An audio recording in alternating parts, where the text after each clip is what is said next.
2034 for Erling Haaland. His father is on record to have said something really interesting, Alfie Haaland, that he said that Haaland will probably give 2 or 3 or 4 years to the Premier League, and then he'll try and see if he can have a bit of a taste from the other major European leagues. So maybe go to France, play a bit in Spain, play a bit in Italy. But nah, I don't think that would happen. Yeah, I mean, anything can happen in football. But then he signed up until 2034, guys. I heard he just had a kid. So maybe that might be like, look, I've decided that I've had a kid. This is a nice place. I want to raise my family here. So I want to root myself and sign a big contract, because we know that he's one of the highest paid players in the Premier League already. Yeah. So there's likely a salary increase involved. And it must be a substantial one for him to say he won't take another salary increase for the next 9-10 years or whatever. So I think it's one of those situations where everyone wins. Man City have secured the signature of one of the best finishers in world football. So all they need to do now, in terms of squad building, all you need to do is that let's make sure our defense and our midfield is solid. The goal scoring there is sorted for the next 10 years. Started with that. Exactly. Kushakov. Exactly. Victor Rice. Yes. Exactly. So they started. So they started building their new phase. Yeah. I think the new phase of Manchester City beyond Pep Guardiola, because he signed a 2-year extension, and so they are looking at life without Pep Guardiola. Yeah. So Haaland's initial contract would have ended 2027. Same with Pep. Yeah. But then he gets to extend more 2034. But the question I want to ask is, I think that he looks up to the manager Pep to play whatever he's done for City in the last couple of years. Now, if Pep departs in 2027, what does this mean for him and City at large? And once this the news of his signature, he signing this new contract came up, I think a colleague of ours came up to me like, wait, he signed 10-year deal. He's going to stay there till 2034, and I just told him, look, chill, relax. There's no need to freak out, because it's football. Yeah, and the fact that he signed a contract does not mean that he has to stay for 10 years. No. Look, it's a contract. He can be bought out of the contract.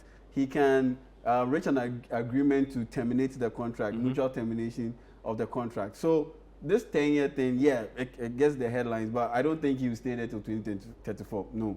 Book it. He's not staying there till 2034. No way. He will move out of Manchester City to, let's say, a Real Madrid or a team outside England. Yeah. He's not staying till 2034. Because definitely he would want a new challenge. That's not happening. First off, he's human before even a footballer. I disagree with you guys on that. That he can stay? I disagree that he will leave. I think it's a statement of intent. I don't think players sign 8-year, apart from the Chelsea situation where we know why they are signing 8-year contract. A player at the top of his game who knows that he can go to any club in the world if he so desires, does not sign an 8-year contract just because. It's a statement for him to say that, look, I've decided that this is where I want to make my legend. I've decided that this is where I want to build my legacy. That I want a statue outside the stadium. That's basically what he's telling them. Okay. But he will get it eventually. How long did Aguero stay there? 10 years? Aguero was there for, I think, 8. 8 years. Yes. I think for but his wasn't in bits. So like the injury situation. The injury situation, and then there were moments when he extended. I think with Haaland, look, once he breaks Alan Shearer's record, then we'll think about he will leave. That's what gives me motivation to believe that he will leave. You break Alan Shearer's record, I'm pretty sure he would. You begin to consider. Oh yeah, he will definitely consider leaving. Right now, because what is there to achieve again? He's won the Champions League. He's won the league. He's won everything. He has about, Alan Shearer is what, 260? 260, and he's on 79. So it's less than 200 goals. So let's say for the next every year of his contract remaining, he scores 20 in the Premier League. And we know that 20 is below average for him. His first season he scored 36. His next season he scored like 25. This season he has like 14. So this is a player. This season he has 16, and Salah has 18. Yes, exactly. Thank you. So this is a player who 20 is below average for him from what we've seen so far. So he's very likely to break it. But I think it's a statement of intent that even if he leaves, he will leave past his peak. He's not going to leave in the middle of his prime. Exactly. That's why I said I expect him to stay most of the contract. I know what you are saying, but when he leaves, I don't think he's going to live in a situation where it's like it becomes acrimonious. Yeah, I think to be a situation maybe he's done his bit. He feels like, but he's not going to. The City fans are okay. He's not going to have 6 years left on his contract, demanding to leave. That kind of thing. Yeah. He's not going to be on his peak unless Man City becomes so bad that they can't win games, which I find difficult to believe because I believe that if you have decent recruitment and a good manager, because Man City will definitely hire a good manager after Pep. That's for sure. Okay. Once you have a good manager, good players, you win things. You compete in the Champions League. You add a Champions League or two. They win maybe 5, 6 more league titles, even 3 or 4. I think he'll be quite happy with that whole as a career. And he can go home happy. I think the one thing he's probably thinking is that, I want to win a Ballon d'Or. That might be the only thing he might not win at Man City. Because, the Ballon d'Or, sometimes it's timing, Because sometimes you have a great season. Because look at Haaland's first treble season. That was a Ballon d'Or winning season. But his bad luck was that it coincided. He plays for Man City. No, it wasn't Man City. He plays for Man City. That also counts. Okay. He played for Real Madrid or Barcelona. It has a little bit of luster to it. That it has nothing to do with that. It counts. No, it has nothing to do with that. Just he lost it for me because so it was a World Cup year.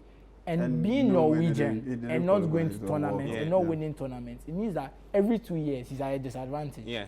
So he sits at home and watch his colleagues play. Exactly. So, and unless he goes with Norway, they go to like a World Cup semi-final or a Euros final or something, and he has a very good season. I don't see him winning a Ballon d'Or one of those years. So for him, his Ballon d'Or window is every other year because of this whole tournament issue. So I think that's the one thing I feel like he won't win, because I think, and that one is beyond him, it's his nationality.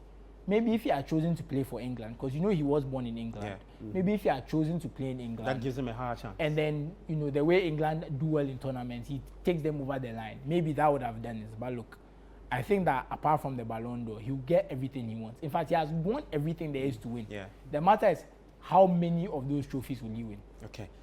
Great stuff. We'll continue this conversation later on radio, Sports Panorama at 7 p.m. But like the guys have said, all this is dependent on how City would fare. The manager who comes in next after Pep departs, the signings that will be brought in, some of the players will leave. What the top hierarchy of Manchester City would also do to help Haaland also as a player to perform. So yeah, let's see. 2034, I will tell you, just a number. They can, it can cut. If Real Madrid don't move in quickly and get Xabi Alonso, Man City will go snap him up. Or they'll promote one of their own, Michel, who is the head coach of Girona. Man City own Girona too, so they might also look at him. Okay.